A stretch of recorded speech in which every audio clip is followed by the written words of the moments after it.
Hey, welcome into the Arrowhead Addict halftime show. I am Sterling Holmes, joined by Joe Summers. Not ideal, but when you think about it, the Chiefs had three turnovers.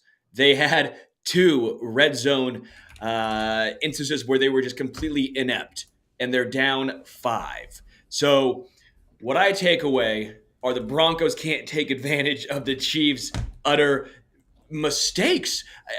I can't get over this. The defense looked horrendous to start the game. They bounced back. Very nice showing as the game went on. Trent McDuffie is all over the field, doing a little bit of everything. George Karlaftis was massive, getting that strip sack that actually directly led to 3 points. Willie Gay Jr. always in the right spot. His third fumble recovery of the season. But Joe, what is your initial reaction to that first half? Well, it said in the pregame that red zone efficiency was going to be the key to the game after scoring one touchdown in 5 trips to the red zone in week 6. We've got 0 touchdowns in 3 red zone trips today. So a pathetic showing in that sense.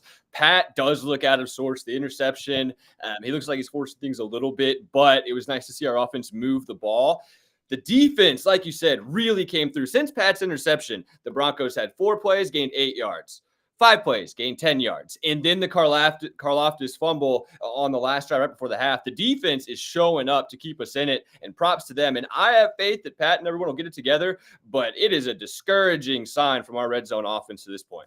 Yeah, and what's so fascinating is if the Chiefs actually wanted to catch a defense off guard in these short yardage situations, run a halfback dive. I mean, it's absurd. Like, if you are a defense, you're expecting the Chiefs to go horizontal and get cute. The Chiefs just need to run downhill. And I was laughing before the game and said, I'm done with Blake Bell. They should have kept a fullback. Of course, in the third play of the game was a drop to Blake Bell. Just throw that out of the playbook. It's not going anywhere. Pat clearly looks sick. He's had all day to throw. I don't understand if this is a lack of trust, if this is a lack of separation, but there is a clear disconnect. He throws the ball to MVS, and MVS doesn't come back to the ball. I mean, you are a 6-year veteran in the NFL, and you don't understand the nuances of coming back to the football. Rashee Rice looks electric. I mean, he has been outstanding, consistently getting better and better as the season's progressed.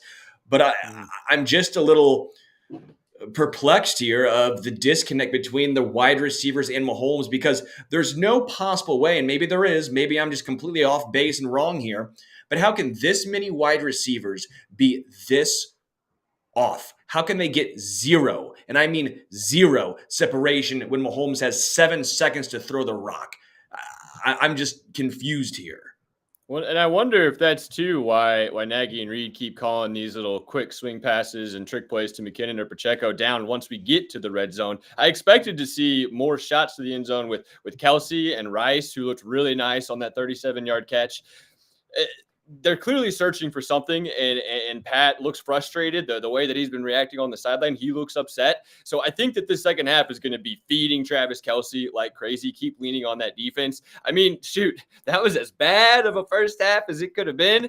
And Russell Wilson is 6 of 12 for 70 yards. They're averaging not even 5 yards a carry. Sacked them 3 times. So we're still right in position to win it, but we've got to get this red zone stuff figured out. I said pregame I want to see Hardman involved down there. Let's if we're gonna do trick plays, let's run it with the guy that's really effective at it. And in the meantime, just give the rock to Kelsey and Rice, because I don't trust anybody else besides, I guess, Watson, who made that nice play too. Yeah, again, I'm seeing a lot of back and forth in the chat. We're all rooting for the Chiefs here. We're all on the same team. We're all trying to figure out what is going on. I see some people say this is on Mahomes for not trusting the wide receivers. I've seen a lot say it's on the wide receivers for not getting open. I've seen a lot of folks say, well, the wide receivers are actually open, but Mahomes is just so dialed in on Travis Kelsey, he's not looking when they actually are open. Do want to give a super chat shout out to Raymond Chandler. Always appreciate you. Even again, we might disagree on this, but thank you for the super chat. It says, Sterling, I love you, and I'd buy you a whistle pig anytime, anywhere. I will take you up on that, Raymond. But you're wrong about the wide receiver room. If you guys don't know, I'm a little more convinced that the wide receivers will figure it out by the end of the season. I'm a little more convinced that bringing in Juju Smith-Schuster or DeAndre Hopkins is not going to move the needle. I understand that DeAndre Hopkins had 3 touchdowns today. That's because he's done nothing all season long. Don't look at the highs. Look at the totality of what has been done. Juju Smith-Schuster, I believe, is fully washed. Where I'm at here is the Chiefs went cheaper, or should I say more cost controlled, more cost effective at wide receivers so they can build this defense. You're seeing this defense put up results all season long. They've been top 5 all season long. You can't do that if you were spending money to keep a Tyreek Hill or bring in a legitimate wide receiver 1 in a salary cap era. You're not going to have the best or all pros at every single spot. That's not the reality of the salary cap era. So the Chiefs, in my opinion, they went and tried to bolster their defense. So that way Mahomes doesn't have to put up 35 points a game to win. Mahomes can make wide receivers better. He can't make the defense better. But what we've seen so far, he ain't making wide receivers better, and his wide receivers aren't helping him out. Well, and really the investment into the defense is clearly working. You take this bad special teams play to start the game. They gave the Broncos a short field they cashed in on. Then you had the one deep ball to Judy to put him in position again. So really there's been 2 or 3 bad plays from the defense, and otherwise it has been lights out. The problem for Kansas City just comes down to that red zone efficiency. Pat's averaging 8.5 yards per pass attempt, so we're still moving the ball effectively. We look like we never played football once we get down there. So I expect Andy to light him up in his halftime, rah-rah speech, whatever it may be. But moving forward, especially as we go to Germany, especially as we go to the bye week, I want to see a completely new red zone offense moving forward. I was encouraged by the Chargers' performance, but this has been a disaster. Yeah, this has not been ideal to say the least. Let's just go ahead and say we're thankful for Harrison Butker for getting back on track. That was the exact same reason why I said, hey guys, calm down when Butker was going through his struggles, because when he is right, he is the second best kicker in the NFL just behind Justin Tucker. You've seen it. He has yet to miss a kick all season long. And let's be real, Kevin Harlan tried to jinx him. Kevin Harlan was trying that announcer jinx. I'm sitting there for like 56, like, come on, Kevin. He doesn't need any more. He had the flu himself. He just got over it. Let him try and make this kick before you start jinxing him. But again, I do think the flu is playing a factor in this game, but no excuses, just results. This is the NFL. If he's not good enough to go, then maybe Blaine Gabbert should have been the dude taking first-team reps or getting thrown into this one. I don't know your thoughts there, but if Mahomes was feeling this sick, what should the Chiefs have done? Look, he's 16-20 for 167 yards. The pick wasn't great, but otherwise he's playing good football. It just seems like he's making a couple of mistakes here and there. So it still looks like Pat to me. If you do think that Pat is limited by a sickness, then give the rock to Pacheco. Pacheco's got 7 carries for 35 yards, averaging 5 a pop, but he's only got 7 carries, and Mahomes has 20 pass attempts and a couple of rushes on his own on top of that. So the way to move forward for me, if you think that that's a legitimate problem with Pat is ineffectiveness because of the illness, then just give the rock to Pacheco. The Broncos are giving up 5.5 yards per carry. Pacheco looks great running against him. So lean on him, and then we can get comfortable, and Pat doesn't have to press so much. Yeah, I appreciate the super chat from KDIWIIR. The Chiefs are spending too much time trying to score. I don't know what the rest of that thing is. I don't feel like I should say that out loud, but I appreciate the super chat. Also, this is clearly Sterling's fault since the wide receiver woes started since he started rocking the mustache. You got it shave. Go. Well, I actually grow it out every time the Chiefs win. So whenever the Chiefs have a winning streak, I leave it. That's why after the Super Bowl, I shaved it because it was the offseason. They lost week 1 against Detroit. I shaved it.